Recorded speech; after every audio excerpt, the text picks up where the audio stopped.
It's your boy Warlow back with another My Team video. And as an all money spend player, we are going to discuss the state of the game, the middle class, no money spent. Because I feel like as an all money spender, I got to have some spicy thing to say because everybody's letting their faults be known. Okay? I mean, Ty Depot made a video, this game's only for whales. JC made a video. 2K has ruined the viability of low money spend players, yet no one talks about it. Lethal dropped this thing saying that right here. Okay, if I can find, I just was on the tweet, my apologies.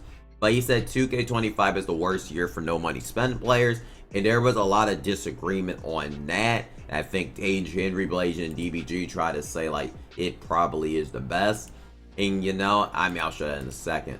But I feel like this is like a complex answer because not every no money spend player is a different. Like for example, the reason why I can't say this game is completely great for no money spend people completely, because what if your favorite player is Nikola Jokic? Like if your whole thing about no money spend is you can have a competitive team, yeah, it's fine. But if your favorite player is Nikola Jokic, there's no alternatives. Let's just be real. Like, there is, like, no alternatives. So, for Nikola Jokic, a card like Ben Simmons, I mean, Luka Doncic for a long time, there was no alternatives. There was, like, for a while, for, like, 2 months, there was, like, no alternatives on Luka Doncic. And that's with a lot of players where there's, like, where it's kind of like that. So, like, you don't spend money on the 100 hard and shit. I feel like you do get kind of screwed there if you're a no money spend person. That can make you not want to play. So, so it's like, it depends. It can screw you over just that way. Because, like, yeah, you can get a competitive team, but if I'm a Luka Doncic fan, I'm no money spent, I want to play with Luka. Now I can do it, but it took like 2 months dang there to actually do that. And like, there's no alternative. Like, what do I, there's no like lower end card for people to use or any. And I forgot to mention this in the video, but I felt like 2K18 did it perfectly the way they did it like this, or the lower tier version, the higher tier version. I forgot to bring this up. But I think this game did it actually the most perfect for no money spend people out of like, and I don't care if nobody says I like 2K18. I think it was a good My Team, and I really, really did enjoy it. So for me, I like the fact they did this, and that Diamond Kobe was just as a beast, the Diamond. But that's just not the case. Now, Jokic is a bum compared to his Invincible. Like, that's the point I'm making real quick. Just wanted to add this in the video. I think this was a good point, but I think they need to start dropping 4 of the same cards. Like, maybe like the GOAT thing they did last year, but do that now could be good. Actually, not last year, 2K22 with the anniversary cards. I think they need to do something like that. In my opinion, they need to do stuff like that, really. And I think that would actually be really, really good. Like how they did the My Team anniversary cards. I think that would actually be a really, really good way to actually do it. But that's my fault. But why are we acting like, and I mean this in Ty Depot's video, why are we acting like people like we're just having the gospel? I understand he did Topper before, but this whole fake argument that, oh my god, you could spend a couple $100 and have the best team in the game back in the day. That's to be the biggest folk of lies ever created. Like, I know they had a Topper one to get during that period, you could, because you can get the Topper. But 2K wasn't always like that, though. Like, let's just be real. Like, this game, like, when people were, the real reason y'all liked it before is because y'all were buying MT. Facts. Because I used to have a God Squad. I was actually no money spend completely. And I had a God Squad in 250k and 222. While everybody else was buying MT. So technically speaking, everybody should have got DQ'd. And I should have won that year, honestly. So I got robbed at 250k. But y'all, no one brings that up. But yeah. Why are we pretending like you could just have it no money spent? Because you try to be like justified. But it's like, no. What? Because like if you bought MT back then, right?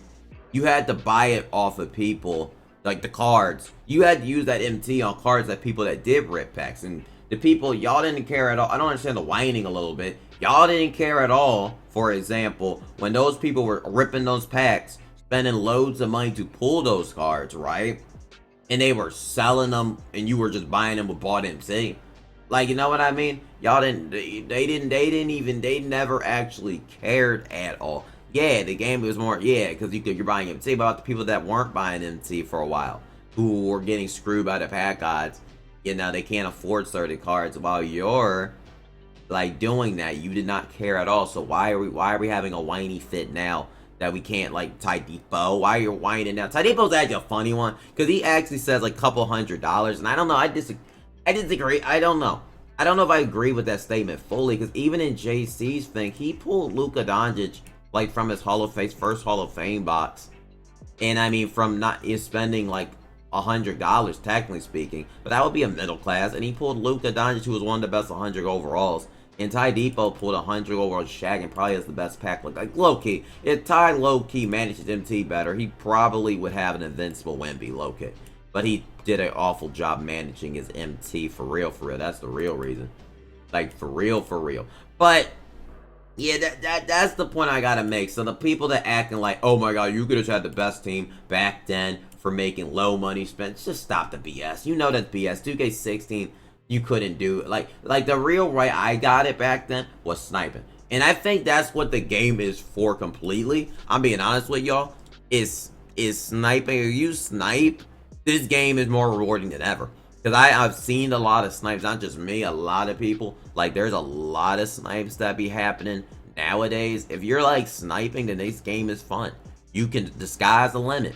It's just facts. Like, for them, for people that snipe, the game is fun. The game is because, like, you can make MT, and there's ways to make MT that actually does, and people actually do get them. Now, who I think gets screwed the most, even though, shout out to Keith, he got lucky with his 60 box and ended up pulling Penny Hardaway from his free 60 box, which is insane for a free 60 box. But I think this is the people that get really screwed.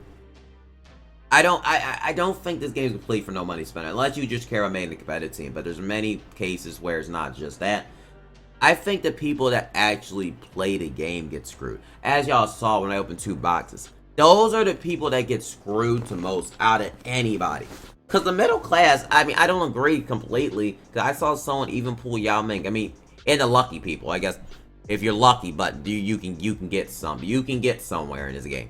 Because imagine, like, example, Ty Depot, you pulled Shaquille O'Neal, for example. 100 overall Shaq, right? That card went for 10 million coins.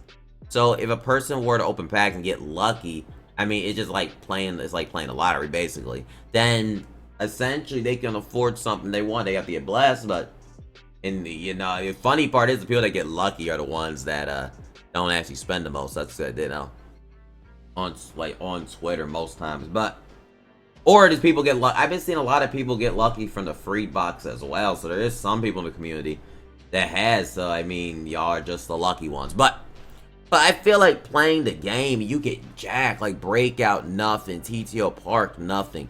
I feel like those are the people that get screwed the most. Unless you win King of the Court and get 1 million VC, the game mode rewards have been pitiful for mainly the almost most of the year. Other than Breakout update that was really good, and they just decided to not act like Breakout exists. So I feel like if you're a person that just plays the game, break this, you know, I feel like out of anybody, you get screwed the most out of anybody. And I think that is like, I think that's just clearly evident. And I think that's evident. But this whole thing about, oh, you could just spend some. I mean, last year you could spend $100, but that didn't only last till February. And did y'all like playing with everybody, like with the same exact team every single time? Did y'all enjoy back then when, I mean, I have Wemby now, but did y'all really, I want to ask the question, did y'all enjoy playing Victor Wembanyama? Because honestly, I've been playing the game a lot. Like, I got 120 wins. I avoid tier 1. Like, I avoid tier 1. I have not matched a single person with my Victor Wembanyama. I have not matched a single person with Nikola Jokic or Gospel, other than PL. And for comp people, I guess they get screwed, but like, I don't think Ty got screwed. He literally got in the craziest pulls ever. But because people in PL just be using everybody, having god players. But that's not their fault. If they, you know, if they spend the money on the game, shout out to 2K James, and you're mad now just because he didn't buy MT. He wasn't crying when y'all were buying MT. We weren't crying. We played against y'all. So stop the freaking whining. Like, that's my that's just my opinion. That shout out to 2K James just saying that, because that point is clear. He did before. I mean, he might have got into, but he also opened bags before. He didn't cry like a baby, like, and act like, oh my god, about people's teams now, because they actually did. It's not their fault that you didn't. Like, I mean, there's nothing wrong with it. But the point I'm saying is, I didn't barely match Pink Dot. I did not match Invincible. I haven't matched Jokic on Showdown unless you're in Tier 1. So the thing is, just don't go to Tier 1. You can easily not go to Tier 1. Just don't play Tier 1. I'm at one, like, just don't play. Just don't go there, and you simply you can play against people with no Tier 1 teams, and you don't gotta worry about them no more. Oh, so in my opinion, I mean that's just a simple solution if you're like no money spent and you're grinding or that. Because I feel like when you get to that tier, that's when the nonsense starts. You playing all money spent lineups. But before that, as long as you don't go there, you're good. You're sitting good. So it's a game for no money spending people. Honestly, it's a yes and a no. It depends on that player. It's a complex answer. And as an all money spend person, I'm happy. I mean, sometimes when I spend $400 for Vince, I didn't get nothing. But then I saw JC with $100 get Luka or Vince Carter. Like, you know what I mean? It's like a person might open like one pack, pull LeBron out of a single, like WHALES. I think he pulled Giannis. And then another person could like open $1,000 and not get Giannis. And then they can't afford him because he's 10 million coins. But yeah, that is like completely my point though, because I feel like the middle class isn't completely dead. It's just if your luck's good, then you can survive, but you're not gonna be able to afford these Invincibles. I feel like the only way is hard. It's hard to afford them. Back then. It was easy. Like, it was a little easier. They were still expensive, sniping and, you know, making the best squad, because these events kind of gatekeeps them in a way. But to say, like, the best team is only available, has, like, oh my god, they're toppers, and only bringing up those tiers, I think that's this issue. I can't even try to say the word. I feel like that's not accurate state, because my team has always been like this to a certainty. Like, it's just facts. It is just facts. So if this game for no money spenders, it depends on what no money spend player you are. All money spent, it depends on what all money spend you are. I mean, like, what is your main purpose for spending money? To pull packs or to get lucky from the Hall of Fame box? And it's like, and obviously if you spend unlimited money, or you're a person that plays the game, I think you get completely screwed in this game the most. Unless you're really lucky, you get screwed the most. Like, the most out of the community, out of anybody in it. Like, to the max T. Because the middle class at least can walk away with a Chris Webber. I mean, but, and if you snipe, I think the game's in a good state. I think the game in the good spot, but that's my personal thoughts in opinion about it. Like, even Lethal said, like, right here, and I think this is a good point right here. Lethal, I spent $400, $100 shot, and JC2K also got shot. Like, how are these people that actually got blessed from the Hall of Fame box do the ones that be yapping and complaining the most? But oh my goodness, but yeah, for example, I'm just saying, if someone was smarty with a good legend badges on his Mutombo, or like certain of his players early on when he pulled them, and then sold them for MT, and he probably would be able to afford half the cards he did. He gets mad he can't afford. But here or there. But yeah, that's my personal thoughts though. Let me know underneath the comment section. Let's have a discussion about it. And yeah, I'll see y'all in the next MyTeam video. And give me a kiss.